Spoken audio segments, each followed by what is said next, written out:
பிறப்பை குறித்து குறைவாகவே சொல்லப்பட்டிருக்கிறது. இயேசு கிறிஸ்துடைய பிறப்பை குறித்து குறைவாக சொல்லப்பட்டிருந்தாலும் இயேசு கிறிஸ்துடைய பிறப்புக்குள் அநேக சத்தியங்கள் இருக்கிறதை நாம் அறிந்து கொள்ள முடியும். நம்முடைய ஆண்டவராக இயேசு கிறிஸ்து இந்த உலகத்திலே அவர் தற்செயலாய் பிறந்தவர் அல்ல, தீர்க்க தரிசனத்தின்படியே இயேசு இந்த உலகத்திலே பிறந்தார். ஸ்தோத்திரம். பிரியமானவர்களே, அன்றைக்கு வாழ்ந்த தீர்க்க தரிசிகள் பல 100 ஆண்டுகளுக்கு முன்பதாகவே இயேசு பிறப்பார் என்று சொல்லி அவரை குறித்து தீர்க்க தரிசனம் சொன்னார்கள். அந்த தீர்க்க தரிசனத்தின் நிறைவேறுதலாக இயேசு இந்த பூமியிலே பிறந்தார். ஆண்டவராக இயேசு கிறிஸ்து இந்த பூமியிலே பிறக்கும் பொழுது சத்திரத்தில் அவருக்கு இடமில்லாமல் போயிற்று. ஆனால் இயேசு கிறிஸ்து சரித்திரத்தில் இடம் பிடித்தார். ஆண்டவருக்கு மகிமை உண்டாகட்டும். சரித்திரத்தை 2ஆய் பிரித்த சரித்திர நாயகன் ஒருவர் இருப்பாரானால் அது நம்முடைய ஆண்டவராக இயேசு மாத்திரமே. இயேசு பிறந்ததனால தான் இன்றைக்கு கிமு கிபி என்று சொல்லுகிறோம். ஆண்டவருக்கு மகிமை உண்டாகட்டும். சரித்திரத்தை 2ஆய் பிரித்தவர் இயேசு. பிறக்கும் போதே நற்செய்தியோடு பிறந்தவர் இயேசு. இதோ ஒரு நற்செய்தியை உங்களுக்கு அறிவிக்கிறேன், இன்று கர்த்தராகிய கிறிஸ்து என்ற இரட்சகர் உங்களுக்கு தாவீதின் ஊரிலே பிறந்திருக்கிறார். பிறக்கும் போதே நற்செய்தியோடு பிறந்தவர். முழு உலகத்துக்கும் சந்தோஷத்தை கொடுக்கிற ஒரு நற்செய்தி இருக்குமானால் அது ஆண்டவராக இயேசு கிறிஸ்துவின் பிறப்பு மாத்திரமே. ஆமென், அல்லேலூயா. முழு உலகத்துக்கும் சந்தோஷத்தை கொடுக்கிற நற்செய்தியின் பிறப்பாக இயேசு இந்த பூமியிலே பிறந்தார். கர்த்தருக்கு மகிமை உண்டாகட்டும். பிரியமானவர்களே, அவர் பிறக்கும் போது ஸ்தோத்திரம், ரொம்ப வான வேடிக்கை இல்லை, இருக்க இடமில்லை. ஸ்தோத்திரம், ஏழ்மையான ஒரு கோலத்தில் இயேசு பிறந்தார். அந்த சராசரங்களை படைத்த ஆண்டவர் ஸ்தோத்திரம், ஒரு மரியாளின் வயிற்றில் ஒரு ஏழை மகனாக இயேசு பிறந்து இந்த உலகத்திலே ஸ்தோத்திரம் நமக்காக வாழ்ந்து வழிமுறைகளை, நெறிமுறைகளை, வழிகாட்டுதலை நமக்கு முன்பாக வைத்து விட்டு ஸ்தோத்திரம், பிரியமானவர்களே, அவர் மரித்து பரமேறி போயிருக்கிறார். அந்த இயேசு கிறிஸ்து மீண்டும் வரப்போகிறார். ஆமென், ஹல்லேலூயா, ஸ்தோத்திரம். அவருடைய வருகைக்காக நாம் எதிர்பார்த்து கொண்டிருக்கிறோம். கர்த்தருக்கு மகிமை உண்டாகட்டும். இயேசு கிறிஸ்துடைய பிறப்பின் செய்தியை ஸ்தோத்திரம் தூதர்கள் சொன்னார்கள். இயேசு கிறிஸ்து பிறந்த செய்தியை மேய்ப்பர்கள் சொன்னார்கள். ஸ்தோத்திரம். பிறப்பின் செய்தியை சொல்லும்படி நாம் அழைக்கப்படவில்லை. இயேசு கிறிஸ்து வரப்போகிறார் என்கிற செய்தியை சொல்லும்படி இன்றைக்கு சபை ஆயத்தப்பட்டு கொண்டிருக்கிறது. மெய்யாகவே அவர் சீக்கிரமாய் வரப்போகிறார். அல்லேலூயா, அல்லேலூயா, ஸ்தோத்திரம். இயேசு கிறிஸ்துவின் வருகையின் செய்தியை அறிவிப்பதற்காகத்தான் இன்றைக்கு கர்த்தரை ஆயத்தப்படுத்தி கொண்டிருக்கிறார். இயேசு வரப்போகிறார். வேதவசனம் சொல்லுகிறது, இதோ நான் சீக்கிரமாய் வருகிறேன், இதோ நான் சீக்கிரமாய் வருகிறேன் என்றெல்லாம் ஆண்டவர் தன்னுடைய வருகையை குறித்து வெளிப்படுத்தி கொண்டே இருக்கிறார். அநேக தீர்க்க தரிசனங்கள் இயேசு கிறிஸ்து வருவார் என்று சொல்லுகிறது. எனக்கு அன்பான தேவ பிள்ளையே, அப்படியானால் கடைசி கால திருச்சபையானது இயேசு கிறிஸ்து வருவார் என்கிற செய்தியை அறிவிப்பதற்கு தயங்காமல், ஓ ஸ்தோத்திரம், கிராமங்களிலே, பட்டிகளிலே, தொட்டிகளிலே, தேசங்களிலே இயேசு வருவார் என்பதை இந்த தேசத்திற்கு அறிவிப்போம். கர்த்தருக்கு மகிமை உண்டாகட்டும். அப்படி வருகையில நம்ம எல்லாரும் ஆயத்தப்படுவோம். கர்த்தர் நம்மை ஆசீர்வதிப்பாராக. இந்த ஆசீர்வாதமான, இந்த மகிழ்ச்சியான இந்த காலை பொழுதிலே நம்முடைய சிந்தைக்காக நாம் திருப்பிக் கொள்வோம். நம்முடைய தியான பகுதியாக மத்தேயு எழுதின சுவிசேஷம் 2ஆம் அதிகாரம் 1ஆம் வசனத்தையும் 2ஆம் வசனத்தையும் வாசிக்கலாம். மத்தேயு 2ஆம் அதிகாரம் 1-2 வசனங்கள். ஏரோது ராஜாவின் நாட்களில் யூதேயாவில் உள்ள பெத்லகேமிலே இயேசு பிறந்த பொழுது கிழக்கில் இருந்து சாஸ்திரிகள் எருசலேமுக்கு வந்து, யூதருக்கு ராஜாவாய் பிறந்திருக்கிறவர் எங்கே? கிழக்கிலே அவருடைய நட்சத்திரத்தை கண்டு அவரை பணிந்து கொள்ள வந்தோம் என்றார்கள். இன்னொரு வேத பகுதியை இன்னொரு வாசிக்கலாம். லூக்கா எழுதின சுவிசேஷம் 2ஆம் அதிகாரம் 25-26 வசனங்கள். ஒரு மனுஷன் எருசலேமில் இருந்தான். அவன் நீதியும் தேவ பக்தியும் உள்ளவனாய் இஸ்ரவேலின் ஆறுதல் வர காத்திருக்கிறவனாயும் இருந்தான். அவன் மேல் பரிசுத்த ஆவி இருந்தார். கர்த்தருடைய கிறிஸ்துவை நீ காணும் முன்னே மரணமடைய மாட்டா என்று பரிசுத்த ஆவியினாலே அவனுக்கு அறிவிக்கப்பட்டும் இருந்தது. சரி, 31-32 வசனத்தை வாசிக்கலாம். தேவரீர் சகல ஜனங்களுக்கு முன்பாக ஆயத்தம் பண்ணின உம்முடைய இரட்சணத்தை என் கண்கள் கண்டது என்றான். அல்லேலூயா. இரண்டு பகுதிகளை நாம் வாசிக்க கேட்டிருக்கிறோம். ஒன்று மத்தேயு எழுதின சுவிசேஷம் 2ஆம் அதிகாரம் 1-2 வசனங்கள் சாஸ்திரிகளை பற்றி சொல்லப்பட்டிருக்கிறது. சாஸ்திரிகள் அவர்கள் புறப்பட்டு வருகிறார்கள். யூதருக்கு ராஜாவாய் பிறந்திருக்கிறவர் எங்கே?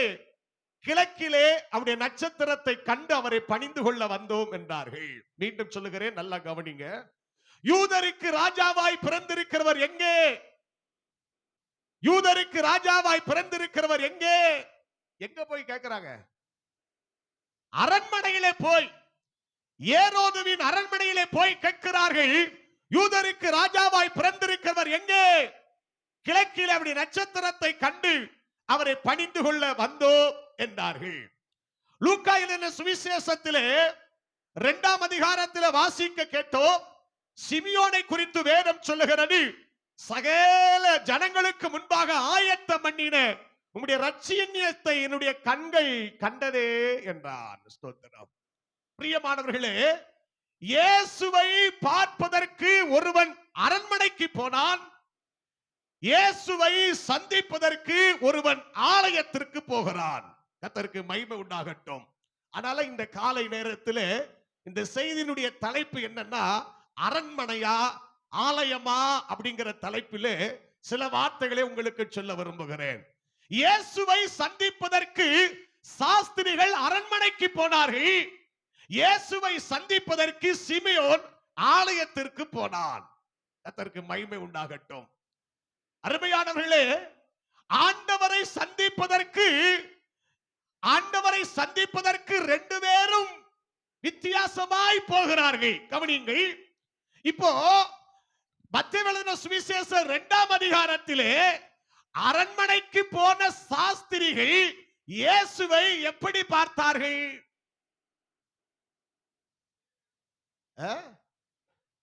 ராஜாவாக பார்த்தார்கள். அவர்கள் கேட்கிறார்கள், யூதருக்கு ராஜாவாய் பிறந்திருக்கிறவர் எங்கே? ஆலயத்தில் இருக்கிறவன் கிறிஸ்துவை எப்படி பார்க்கிறான்? இரட்சகராய் பார்க்கிறான். கரங்களை தட்டி ஆண்டவரை மகிமைப்படுத்தலாமா? Praise the Lord. அரண்மனைக்கு போனவன் இயேசுவை ராஜாவாய் பார்க்கிறான். ஆலயத்திற்கு போனவன் இயேசுவை இரட்சகராய் பார்க்கிறான். கர்த்தருக்கு மகிமை உண்டாகட்டும்.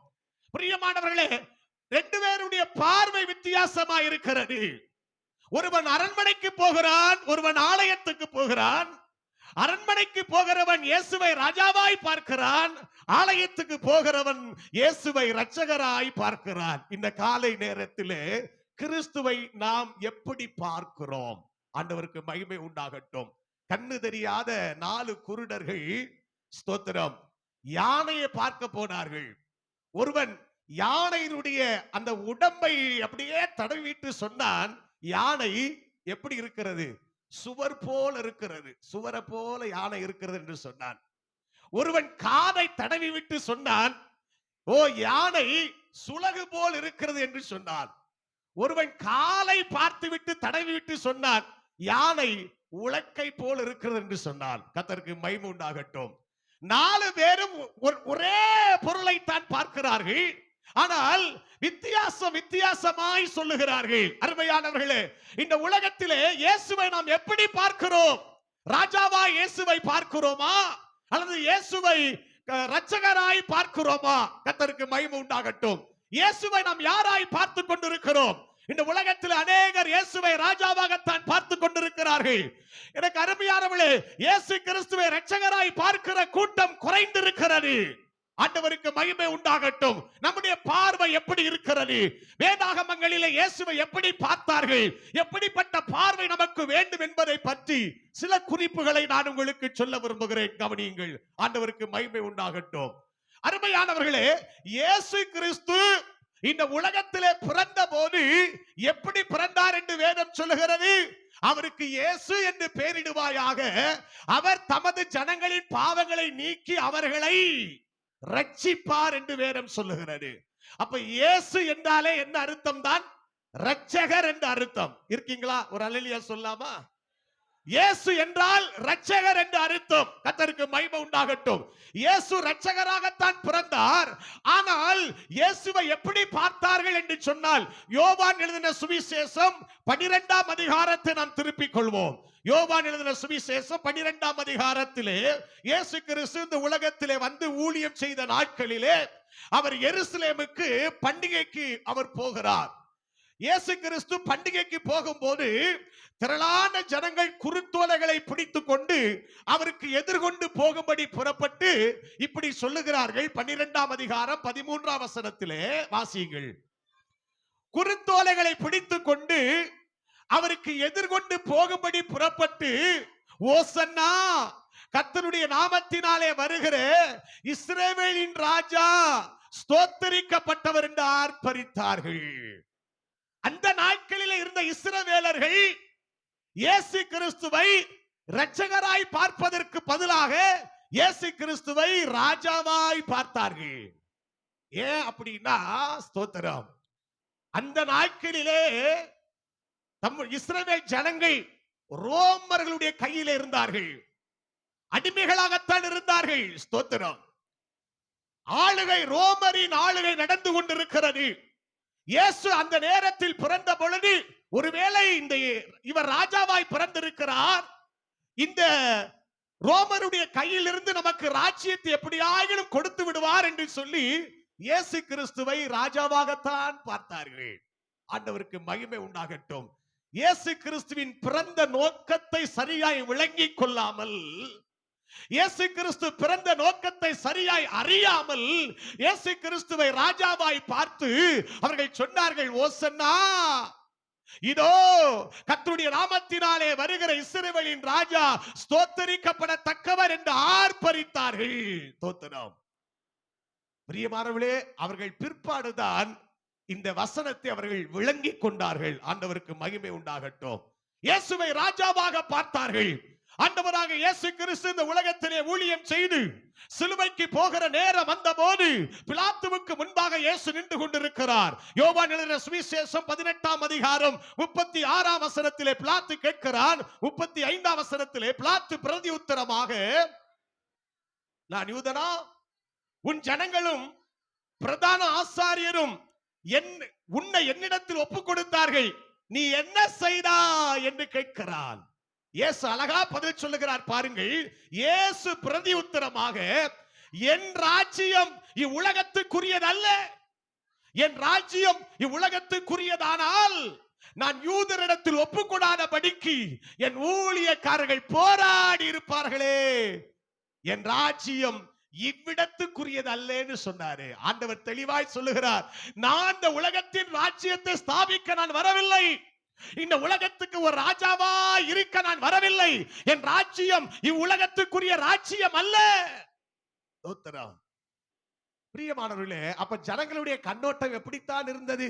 இயேசுவை ராஜாவாகத்தான் சித்தரித்துக் கொண்டிருந்தார்கள். ஆண்டவருக்கு மகிமை உண்டாகட்டும். ஸ்தோத்திரம்.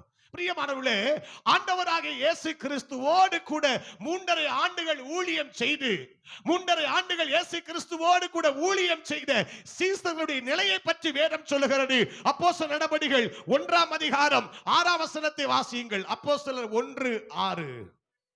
அப்பொழுது கூடி வந்திருந்தவர்கள் அவரை நோக்கி, ஆண்டவரே, இக்காலத்திலா ராஜ்யத்தை இஸ்ரவேலுக்கு திரும்ப கொடுப்பீர் என்று கேட்டார்கள். இயேசு கிறிஸ்து மரித்து அடக்கம் பண்ணப்பட்டு 3ஆம் நாள் உயிரோடு எழுந்து, ஸ்தோத்திரம், இப்போ உயிரோடு எழுந்த இயேசு கிறிஸ்து 40 நாள் அளவும் ஆண்டவர் இருக்கிறார் இந்த பூமியில. உயிர் தெழுந்த இயேசு 40 நாள் வரைக்கும் இருக்கிறாரு. ஸ்தோத்திரம். அப்போஸ்தலருக்கு தரிசனம் ஆனாரு. அப்பவும் இயேசு இடத்திலே கேட்கிறார்கள். அவர் மரித்து உயிர் தெழுந்த பிற்பாடும் இயேசுவை பார்த்து கேட்கிறார்கள். ஸ்தோத்திரம். இக்காலத்திலா ராஜ்யத்தை இஸ்ரவேலுக்கு திரும்ப கொடுப்பீர்? ஆண்டவரே, இப்ப ராஜ்யத்தை பிடிச்சிருந்தா அப்படின்னு இயேசுவை பார்த்து கேட்கிறாங்க. பிரியமானவர்களே, வந்த நோக்கத்தை அறியாத இஸ்ரவேலர்கள் ராஜா என்று சொன்னார்கள். ஸ்தோத்திரம். அன்றைக்கு இருந்த தலைவர்கள் இயேசுவை ராஜாவாகத்தான் பார்த்தார்கள். இயேசு கிறிஸ்துவோடு கூட இருந்த சீசர்களும் இயேசு கிறிஸ்துவை ராஜாவாகத்தான் பார்த்தார்கள். எப்ப ராஜ்யத்தை கொடுப்பீர் என்று பார்த்தார்கள். உலகத்துக்குரிய ராஜாவாகவா இயேசுவை சித்தரித்தார்கள். ஆண்டவருக்கு மகிமை உண்டாகட்டும். அதைத்தான் அப்போஸ்தலனாகிய பவுல் தன் நிருபத்தில் எழுதும்போது எழுதுகிறான், இப்பிரபஞ்சத்தின் பிறப்புகளில் ஒருவனும் அதை அறியவில்லை. அப்படி அறிந்திருப்பார்களே ஆனால் அவர்கள் மகிமையின் கர்த்தரை சிலுவையில் அறைந்திருக்க மாட்டார்களே என்று எழுதுகிறான். இயேசுவை அறியாம போயிட்டாங்களே. ஸ்தோத்திரம். இயேசுவை அறியாம போயிட்டாங்களே. இரட்சகர் என்பதை அறியாமல் போய்விட்டார்களே. ராஜாவாக பார்த்து, ஒரு ராஜாவாக பார்த்து இயேசுவை சிலுவையில் அறைந்து விட்டார்களே. மகிமையின் கர்த்தரை அறியவில்லை. அறிந்திருப்பார்களே ஆனால் அவரை சிலுவையில் அறைந்திருக்க மாட்டார்களே. ஆண்டவருக்கு மகிமை உண்டாகட்டும். இயேசுவை ராஜாவாகத்தான் பார்த்தார்கள். எனக்கு அருமையான தேவப்பிள்ளை, ஆண்டவர் எவ்வளவாய் வேதனைப்பட்டு இருப்பார். இயேசு கிறிஸ்து வந்த நோக்கத்தை அறியாமல், இயேசு கிறிஸ்து வந்த நோக்கத்தை புரிந்து கொள்ளாமல், எதற்காக இந்த பூமிக்கு வந்தார் என்று விளங்கிக் கொள்ளாமல், உலகத்துக்கு வந்த, நம்மை ரட்சிக்க வந்த, ரோமர் கையிலிருந்து நம்மை மீட்டெடுக்க வந்த ராஜாவாகத்தான் இயேசுவை பார்த்தார்கள். அந்த சாஸ்திரிகள் பார்த்தது போல. அதனால நேர நட்சத்திரத்தை பார்த்தவன், ஸ்தோத்திரம், யூதருக்கு ராஜா ஒருவர் பிறந்திருந்தால் கண்டிப்பாய் அரண்மனையிலே தான் பிறந்திருப்பார் என்று சொல்லி நேர அரண்மனைக்கு வந்து கேட்கிறார், யூதருக்கு ராஜாவாய் பிறந்திருக்கிறவர் எங்கே என்று கேட்கிறான். ஸ்தோத்திரம். அருமையான தேவ பிள்ளையே, இயேசு கிறிஸ்துடைய பிறந்த நோக்கத்தை எத்தனை பேர் இந்த காலை வேளையில நாம் விளங்கிக் கொண்டிருக்கிறோம்? ஸ்தோத்திரம். இயேசு கிறிஸ்து பிறந்த நோக்கத்தை எத்தனை பேர் சரியாய் விளங்கிக் கொண்டிருக்கிறோம்? ஆண்டவர் பிறந்தார் என்று சொல்லுகிற கூட்டம் உண்டு. இயேசு பிறந்தார் என்று சொல்லி வான வேடிக்கைகளை போட்டுவிட்டு வெளியேறப்பட்ட வஸ்திரத்தை உடுத்திக் கொண்டு தாறுமாறாய் ஓடி நாட்களை கடித்து இயேசுவின் பெயரிலே உலகத்தை தகாத விதமாய் அனுபவிக்கிற கிறிஸ்தவர்கள் வாழ்ந்து கொண்டிருக்கிற காலகட்டத்திலே சபைக்கு வந்திருக்கிற அருமையான தேவ பிள்ளையே, விசுவாசியே, இயேசுவை நாம் எப்படி பார்க்கிறோம்? நம்முடைய பார்வை எப்படி இருக்கு? ராஜாவா பார்க்கிறோமா? ஸ்தோத்திரம். ஆனால் ஆலயத்துக்கு உள்ளே இருந்த அந்த சிமியோன் ஆண்டவரை பார்க்கும் போது இரட்சகராய் பார்த்து சொல்லுகிறான், அந்த இரட்சண்யத்தை என் கண்கள் கண்டதே என்று சொல்லுகிறான். கரங்களை தட்டி ஆண்டவரை மகிமைப்படுத்தலாமா? ஸ்தோத்திரம். ஏயா இப்படிப்பட்ட வெளிப்பாடு அவனுக்கு இருந்தது?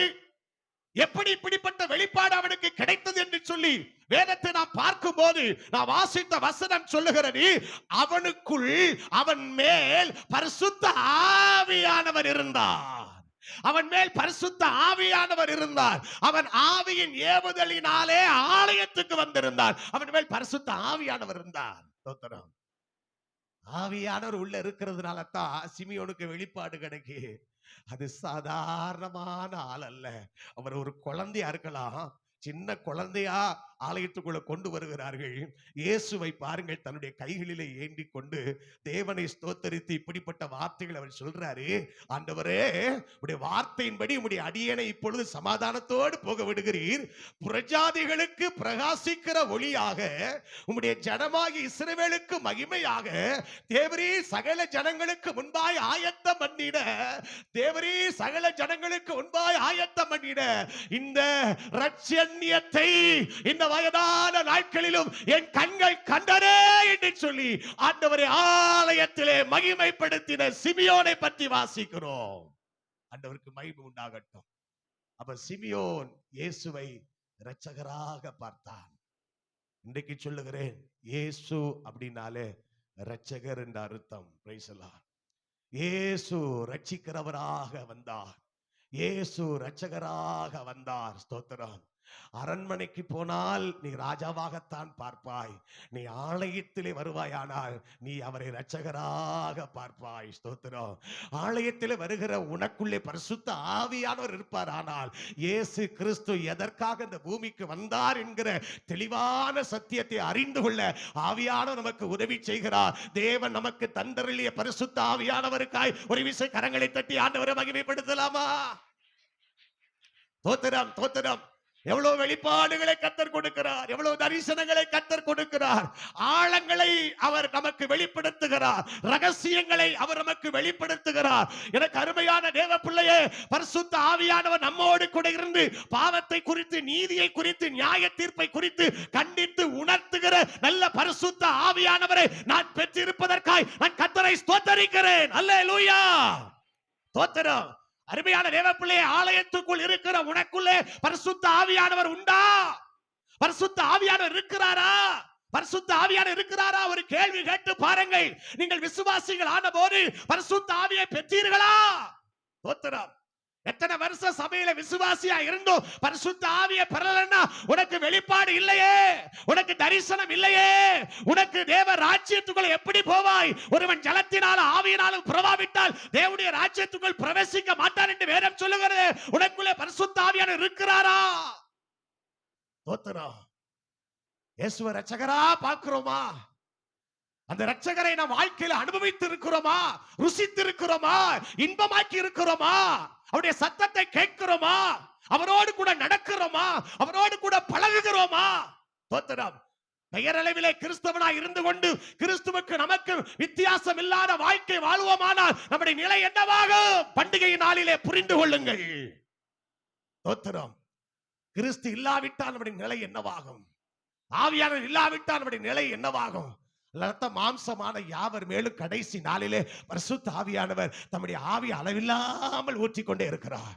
அளவில்லாமல் ஆவியான ஊற்றப்படுகிறார். தாகம் உள்ளவன் மேல தண்ணீரை ஊற்றிக்கொண்டே இருக்கிறார். தாகம் உள்ளவனுக்கு தண்ணீரை கொடுத்து கொண்டே இருக்கிறார். கேட்கும் போது ஆவியானவர் கொடுக்கிறார். இரவு பகல் பாராதபடி பரிசுத்த ஆவியானவர் சபையை நிரப்புகிறார்.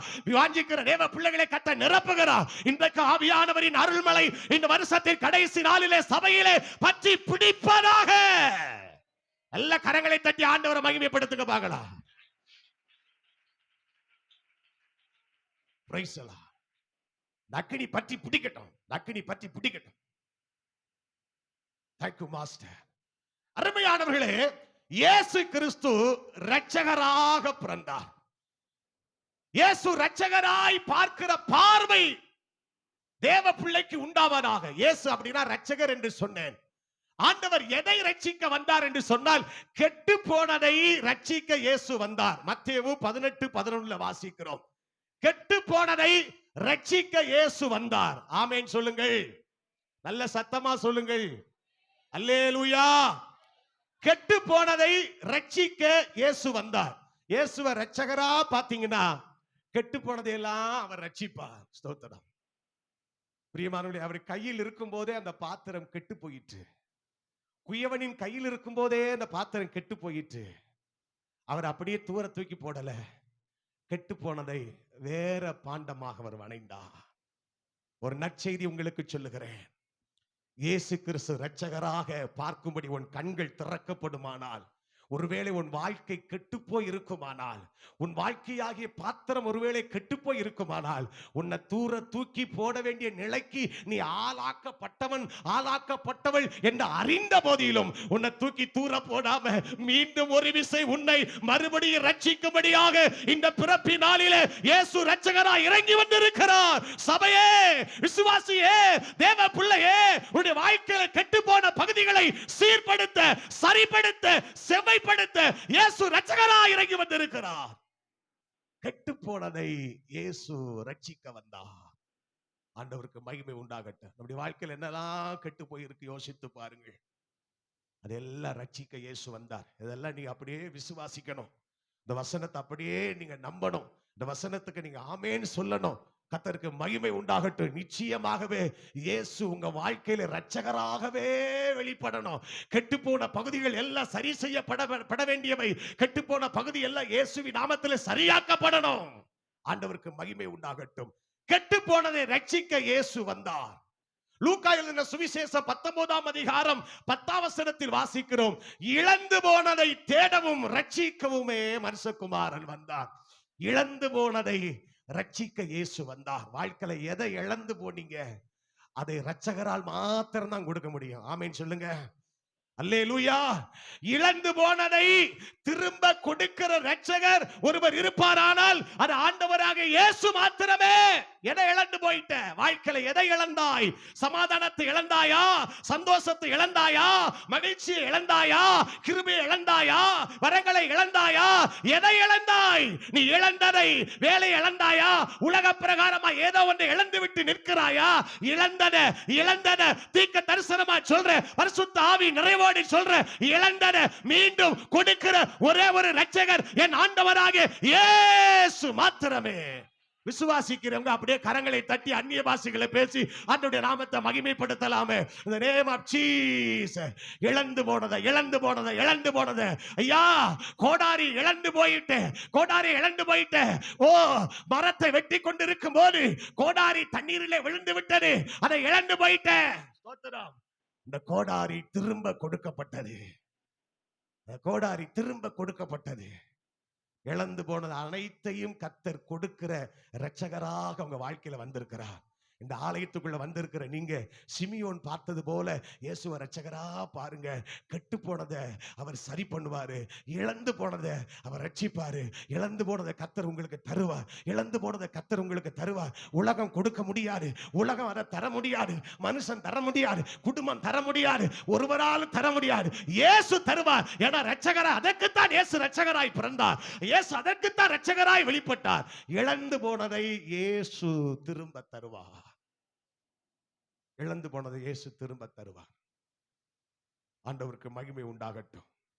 பிரியமானவர்களே, அடுத்து ஆண்டவருடைய வசனம் சொல்லுகிறது, சத்துருவின் கைகளில் இருந்து நம்மை விடுவிப்பதற்காக இயேசு இரட்சகராய் பிறந்தார் என்று லூக்கா 1:74 சொல்லுகிறது. சத்துருக்களின் கையில் நின்று உன்னை ரட்சிப்பதற்காக இயேசு இரட்சகராக வெளிப்பட்டிருக்கிறார். எத்தனை பேர் சத்துருக்களுடைய பிடியில் இருக்கிறங்க? ஸ்தோத்திரம். பிசாசின் பிடியிலே, வஞ்சக பிடியிலே, சாத்தானின் பிடியிலே சிக்கப்பட்டிருக்கிற, பிசாசின் கையில் இருக்கிற அத்தனை பேரையும் விடுவிக்கும்படி இயேசு இரட்சகராக வந்தார். அவர் ஒருவர் தான் பிசாசிட்ட இருந்து பிடுங்க முடியும். இருக்கீங்களா? அவர் அல்லேலூயா சொல்லாமா? பிசாசின் அதிகாரங்களை சிலுவையிலே இயேசு உரிந்து கொண்டார். ஸ்தோத்திரம். பிசாசின் அதிகாரங்களை சிலுவையிலே இயேசு உரிந்து கொண்டார். இந்த பிசாசிடத்தில் இருந்து விடுவிக்க ஒருவரால் மாத்திரம்தான் முடியும். அவர்தான் இயேசு, அவர்தான் இரட்சகர். அல்லேலூயா. வேற யாராலும் முடியாது. ஸ்தோத்திரம். சில அநேகர் இன்றைக்கு பிசாசுடைய கரத்திலே சிக்கி இருக்கிறார்கள். மறைமுகமான அந்தகார சக்திகளின் ஆதிக்கங்கள் அநேகரை இன்றைக்கு ஆளுகை செய்து கொண்டிருக்கிறது. இயேசுவின் நாமத்தில் இரட்சகராய் இயேசுவை நீ பார்ப்பாயானால், உன் கண்கள் இயேசுவை இரட்சகர் என்று அறிக்கை பண்ணுமானால், உன் வாய் அறிக்கை செய்யுமானால், இன்றைக்கு அந்த சாத்தானின் பிடியிலிருந்து, அந்த கோர பிடியிலிருந்து, அந்த வஞ்சக பிடியிலிருந்து கர்த்தர் விடுவித்து ஒரு ஜெயத்தை தர இயேசு வல்லவராய் இருக்கிறார். கரங்களை தட்டி ஆண்டவரை மகிமைப்படுத்தலாம். Praise the Lord. சத்துருவின் கைகளில் இருந்து விடுவிப்பதற்கு இயேசு இரட்சகராக வந்தார். அடுத்து பரிசுத்த வேதம் சொல்ல எல்லாருக்கும் தெரிந்த வசனம், பாவிகளை ரட்சிக்க கிறிஸ்து இயேசு இந்த உலகத்துக்கு வந்தார். பாவிகளை ரட்சிக்க இயேசு வந்தார். பாவியை ரட்சிக்கிற ஒரு தெய்வம் ஆண்டவராக இயேசு மாத்திரம்தான். இரட்சகர் இயேசு மாத்திரம்தான். பாவத்தை மன்னிக்க மனுஷகுமாரனுக்கு மாத்திரம்தான் அதிகாரம் இருக்கு. பாவத்தை மன்னிக்க மனுஷகுமாரனுக்கு மாத்திரம்தான் அதிகாரம் இருக்கு. ஸ்தோத்திரம். பாவத்தை மன்னிக்கிற இரட்சகர் இயேசு. அருமையா, மனுஷன் நம்முடைய பாவத்தை மன்னிக்க முடியாது. நம்முடைய பாவத்தை மன்னிக்கிறவர் நம்முடைய ஆண்டவராக இயேசு கிறிஸ்து. பாவத்தை மன்னிக்கிறவர் ஆண்டவராக இயேசு கிறிஸ்து. இப்பொழுது நீ அவரை இரட்சகராய் உன் கண்கள் அவரை நோக்கி பார்க்குமானால், உன் பாவங்களை நீ தேவ சமூகத்தில் அறிக்கை செய்வாயானால், எல்லா பாவத்தையும் மன்னித்து ஸ்தோத்திரம் தேவ சமாதான நிரப்ப அவர் இன்றைக்கு உண்மை உள்ளவராக இருக்கிறார். அல்லேலூயா, அல்லேலூயா. ஆண்டவருக்கு மகிமை உண்டாகட்டும். உலகம் பார்க்க வேண்டிய பிரகாரம் இயேசுவை பார்க்க தவறிவிட்டது. ஆனால் பரிசுத்த ஆவியானவர் ஊற்றப்பட்ட போது, புதிய ஏற்பாட்டு காலத்திலே பரிசுத்த ஆவியானவர் ஊற்றப்பட்ட போது இயேசுவை இரட்சகராய் ஜனங்கள் பார்க்க ஆரம்பித்தார்கள். இயேசுவை இரட்சகராய் பார்க்க ஆரம்பித்தார்கள். சாத்தானுக்கு தெரியுது இயேசு இரட்சகர்னு, மனுஷனுக்கு தெரியல. ரட்சிப்பின் வழியை அறிவிக்கிறவர்கள் என்று சொல்லி பிசாசு பிடித்தவள் சத்தம் போட்டு சொல்லுகிறாள், ரட்சிப்பின் வழியை அறிவிக்கிறவர்கள் ஊழியக்காரர்கள், ரட்சகரை வெளிப்படுத்துகிறவர்கள் ஊழியக்காரர்கள் என்று சொல்லி சாத்தானுக்கு தெரியுது, மனுஷனுக்கு தெரியாம போயிட்டு. ஸ்தோத்திரம். இயேசு ரட்சகர் என்று அறிக்கை செய்யுங்கள். இயேசு ரட்சகர் என்று அறிக்கை செய்யுங்கள். ஸ்தோத்திரம். ஆண்டவரே, அன்றைக்கு வாழ்ந்த ஜனங்கள் உம்மை ராஜாவாக பார்த்து இரட்சகராக பார்க்க தவறிவிட்டார்கள். அந்த ஆசீர்வாதத்தை அவர்கள் இழந்து போனார்கள். ஆனா தான் புறஜாதிகளா இருக்கிற எங்களுக்கு ரட்சிப்பு வந்தது. ஆண்டவரே, இன்றைக்கு இரட்சகரை அறிந்திருக்கிற நாங்கள் இரட்சகரை இந்த தேசத்துக்கு வெளிப்படுத்துவோம்னு பொருத்தனை பண்ணுவோம், தீர்மானம் பண்ணுவோம். அறிந்த இயேசுவை அறிவிப்போம் என்று தீர்மானம் பண்ணுவோம். கர்த்தருக்கு மகிமை உண்டாகட்டும். மேய்ப்பர்கள் வயல்வெளியில் இருக்கும் போது தூதன் வந்து சொல்லுகிறான், பயப்படாதிருங்கள், எல்லா ஜனத்துக்கும் சந்தோஷத்தை உண்டாக்குற நற்செய்தி உங்களுக்கு அறிவிக்கிறேன். இன்றைக்கு கர்த்தராகிய இயேசு கிறிஸ்து உங்களுக்கு தாவீதின் ஊரிலே பிறந்திருக்கிறார். பிள்ளைகளை துணிகளிலே சுற்றி முன்னணியிலே கிடைத்திருக்க காண்பீர்கள், இதுவே உங்களுக்கு அடையாளம் என்று சொன்னபோது அவர்கள் அப்படியே புறப்பட ஆரம்பித்தார்கள். ஒருவரை ஒருவர் பார்த்து சொல்லுகிறார்கள், கண்டிப்பா நேரம் கடத்தி தாழ்த்து போக வேண்டாம், நேரத்தை கடத்த வேண்டாம், இப்பொழுது உடனடியாக பார்ப்போம் என்று சொல்லி எல்லாரும் புறப்பட ஆரம்பித்தார்கள். ஹல்லேலூயா, அல்லேலூயா. பெத்தலையில் பிறந்தவரை போற்றி துதி மனமே, இன்னும் பெத்தலையில் பிறந்தவரை போற்றி துதி மனமே. சர்வத்தையும் படைத்தாண்ட சர்வ வல்லவர், சர்வத்தையும் படைத்தாண்ட சர்வ வல்லவர், இங்கு தாழ்மை உள்ள தாய்மடியில் தலை சாய்க்கலானா, இங்கு தாழ்மை உள்ள தாய்மடியில் தலை சாய்க்கலானார். பெத்தலையில் பிறந்தவரை போற்றி துதி மனமே, இன்னும் பெத்தலையில் பிறந்தவரை போற்றி துதி மனமே. செய்தியை கேட்டுட்டு சும்மா இயேசு பிறந்தார் என்கிற செய்தியை கேட்ட மேய்ப்பர்கள் தீவிரமாய் புறப்பட்டார்கள். இயேசுவை பார்த்தார்கள், பார்த்ததை பிரசித்தம் பண்ணினார்கள். பிரியமானவர்களே, பிறந்த இயேசுவை தரிசித்த மேய்ப்பர்கள் அந்த இயேசுவை பிரசித்தம் பண்ணினது போல உயிர் தெழுந்த இயேசுவை நாம் தரிசித்திருக்கிறோம். அந்த இயேசுவை நாம் பிரசித்தம் பண்ணுவோம். இயேசு ரட்சகர், இயேசு ரட்சகர், இயேசு ரட்சகர், இயேசு ரட்சகர். இழந்து போனதை, கெட்டு போனதை, சத்துருவின் பிடியில் இருக்கிறவைகளை, ஸ்தோத்திரம், பாவிகளை ரட்சிக்க இயேசு வந்தார் என்பதை மேய்ப்பர்கள் பறைசாற்றியது போல பறைசாற்ற தீர்மானம் எடுப்போம். இரட்சகர் என்பதை தேசத்திற்கு வெளிக்கொண்டு வருவோம். கர்த்தருக்கு மகிமை உண்டாகட்டும். புதிய ஏற்பாட்டு கால சபைக்கு, புறஜாதிகளுக்கு அந்த வெளிச்சத்தை கர்த்தர் கொடுத்திருக்கிறார். அதைத்தான் சிமியோன் இயேசுவை குழந்தையா இருக்கும்போது கைகளில் ஏந்தி கொண்டு, இந்த இரட்சணியத்தை, இந்த மகிமையை, இந்த ஒளியை என் கண்கள் கண்டதே என்று சொன்னான். ஆண்டவருக்கு மகிமை உண்டாகட்டும். பிரியமானவர்களே, எத்தனை பேருடைய வாழ்க்கையில இயேசு இரட்சகராக இருந்தார் என்று நான் கேட்கிறேன். எத்தனை பேருடைய வாழ்க்கையில இயேசு இரட்சகராக இருந்தார்? ஆமென், அல்லேலூயா. அந்த இரட்சகர், ஸ்தோத்திரம், யாருடைய வாழ்க்கையிலும் இரட்சகரா இல்லாதிருப்பார். ஆனால் இயேசு உங்கள் வாழ்க்கையில் இரட்சகராக வந்து உங்களை ஆதரிக்க, உங்களை ஆசீர்வதிக்க, உங்கள் பாவத்தை மன்னிக்க, உங்களை மீட்டெடுக்க, இழந்ததை திரும்ப கொடுக்க, கெட்டு போனதை ரட்சிக்க இன்றைக்கு இரட்சகராய் இயேசு வந்திருக்கிறார். அவரை இரட்சகராக பாருங்கள், அவரை பிடித்துக் கொள்ளுங்கள், அவருக்காக வாழ தீர்மானம் எடுங்கள். இரட்சகரை அறிந்தவர்கள் இரட்சகரை பிரசித்தப்படுத்துங்கள். ஒரு இரட்சகர் ஒருவர் இருக்கிறார், இரட்சகர் ஒருவர் இருக்கிறார், வந்து பாருங்கள். சமாரிய ஸ்திரீ சொன்னாலே வந்து பாருங்கள், அவரை வந்து பாருங்கள் என்று சொல்லி ஒரு பெரும் கூட்டத்தையே, ஒரு ஊரையே திரட்டி கொண்டு வந்தாலே, அதே போல அந்த இரட்சகரை அறிய ஊரை திரட்டுவோம், உலகத்தை திரட்டுவோம், மக்களை திரட்டுவோம், அநேகருடைய மனதை திரட்டுவோம். இந்த உலகம் முழுவதும் இரட்சகரை அறிகிற அறிவில நிரம்பட்டும், இயேசுவை அறிகிற அறிவில நிரம்பட்டும். குழந்தையா இருக்கிற இயேசுவை ராஜாவா பார்த்து தொட்டில் ஆட்டுவதை விட்டுவிட்டு இரட்சகராய் பார்த்து ரட்சிப்பின் அனுபவத்தை ஜனங்கள் பெற்றுக்கொள்ள அறிவிக்க இன்றைக்கே சபையார் தீவிரப்படுவோம், முயற்சி எடுப்போம், ராஜ்யத்தை குறித்து பேசுவோம், ராஜ்யத்தை கட்டுவோம். இயேசு சீக்கிரம் வரப்போகிறார். கண்களை மூடி ஜெபிக்கலாம். எல்லாரும் அப்படி கண்களை மூடி. நன்றி பிதாவே, நன்றியோடு உம்மை துதிக்கிறோம்.